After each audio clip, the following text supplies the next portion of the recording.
Beginners, tandaan po natin, pag malapit na pong manganak ang ating baboy inahin,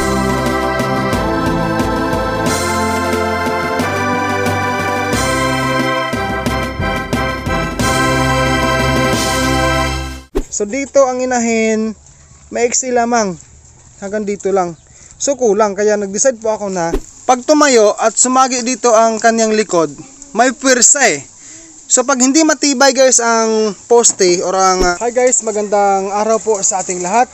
In this video guys, gusto ko lang pong ibahagi sa inyo ang pagpapaayos ko po ngayon sa akin pong farrowing pin para po sa future gelt ko po So ngayon guys, kung inyo pong natandaan, kamakailanan lamang last week pala ay nakabili nga ako ng used na farrowing pin ito po So ngayon po ay kasalukuyan pong pinapagawa ko sa bayaw ko. Siya po ang nagwi-welding.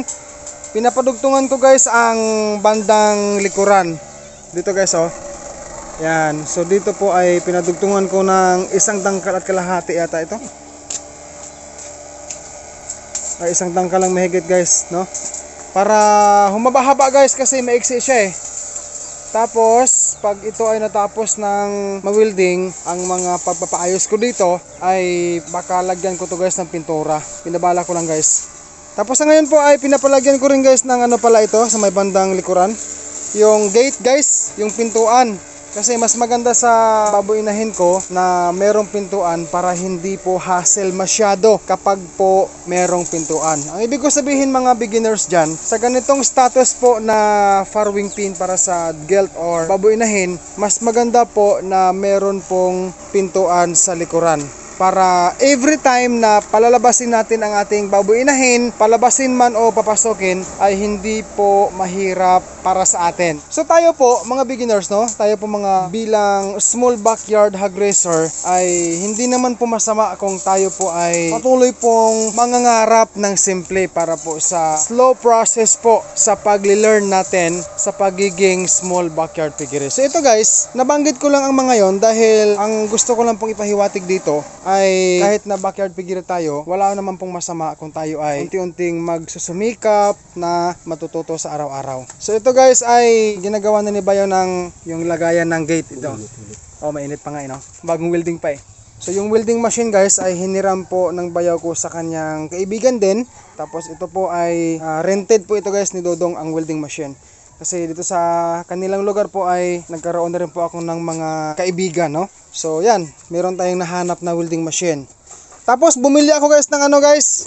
Ito lang guys share ko lang sa inyo welding rod, syempre kailangan natin mag-invest ng ganito. Kailangan bumili para magawa yung mga proyekto or project natin. So atong sukatin. Yaw pasuyo gani yaw. Mula dito sa may dulo yaw. Pakisuyo lang. Dito gid sa may puntananan. Sige. So ang final guys ay 7.5 feet. 7.5 feet. Ayan, so pwede na to guys. Okay sige, salamat. Kapag hindi ko ginawa ang padagdagan to guys, dito po ang ending. So pag hindi ko pinadagdagan at pag sinit up ko sa babuyan ko doon, magko-consume pa ako ng space para sa kainan, yung sa pasungan. So mula dito hanggang dito, halimbawa. So dito ang pasungan, dito magdi-dead end. Mula rito ang pasungan. So dito ang inahin, maiksi lamang, hanggang dito lang. So kulang, kaya nag-decide po ako na pasugpunan or i-extend ng konti. Ito guys, okay na po ito Ayan, maganda na po itong used na or second hand na farrowing pin ni Dodong na pinarenovate ko po. King's Vita Plus Animal Feed Supplement. Ito palang kabilya guys, ang size na binili ko kahapon ay to guys, 10mm Mahaba to guys eh. So ang halaga po or presyo sa kabilya ay 150 sa hardware dito po sa amin. Ito namang pong tubo, is manipis lang to. Ito po ang bili ko nito ay 370 Ayan, so ito po ang ginagamit namin dugtong dito sa pagpaparenovate ko sa farrowing pin ito. Ayan. So ito guys, ang isang kabilya na nasa ilalim, ang purpose nito ay para maisama ko sa pagsiminto pag ako ay nagfa-finalize na sa akin pong kulungan, Para tumibay guys, kasi minsan ang baboy kasi guys, ang baboy inahin, sa akin lang pong obserbasyon, kung sakaling lulusot ang kanyang likuran dito banda, dito siya halimbawa dito. Pag tumayo at sumagi dito ang kanyang likod, may pwersa eh. So pag hindi matibay guys ang poste or ang punuan ng farrowing pin, ay may chance po na gagalaw, masisira po. Kaya kailangan merong ganito. Tapos ang sa kabilang poste naman, palalagyan ko po ito guys ng parang sapatos-sapatos style para tumibay din siya pag siminto ko. By the way po guys, isasingit ko lang po ang update ngayon sa akin pong mother pig na ito. Lumagpas na po siya sa 42 days simula po sa araw na ini-ay ko siya noon. So today po sa video na ito, siya po ay 50 days old na po since AI. So ayan guys, talagang medyo halata na po ang kanyang tiyan. Nagpositive po siya sa pagiging buntis na inahin, no? Ayan guys, so hinahayaan ko lang siya matulog dyan. Bago tayo magtatapos sa video na ito, gusto ko lang pong sagutin dito sa video na ito ang nagtanong sa akin dyan kung talaga bang normal lang Kuya Dodong na hinihingal ang baboy inahin kapag buntis na siya ng 100 days. Sa totoo lang po, ang paghingal sa baboy natin ay isang dahilan or isa po sa mga pwedeng dahilan yung labis na init na panahon. Talagang hinihingal po yun sila. Sumunod po, yung hingal na salita, pag buntis ang baboy inahin sa loob ng 100 days old, since pabulog sa kanya, hinihingal po talaga yan. Lalo na sa parating ng due date niya, no? Parating ang kanyang kapanganakan, ay hinihingal po yan. Kasi nga po, ang mga biik niya ay malalaki na. Tapos, kung palagi siyang busog, ay talagang hinihingal po ang ating baboy inahin.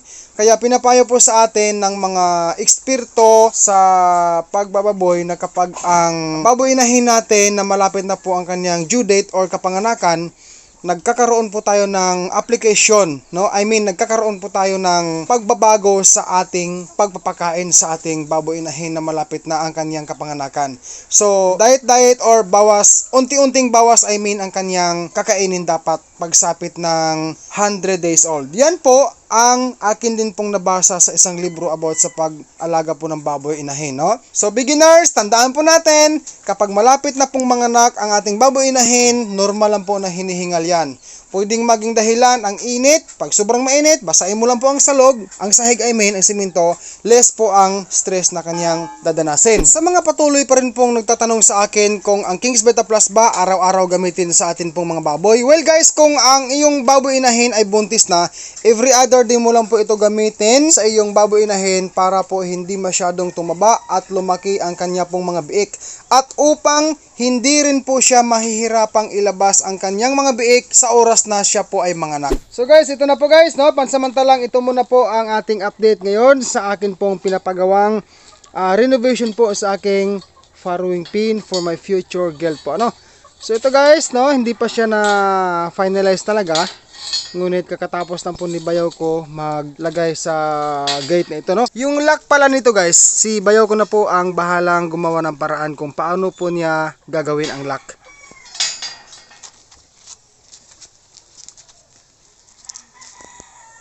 Maraming salamat po guys for watching this video. Subscribe and hit the bell ring for more upload. God bless po sa ating lahat.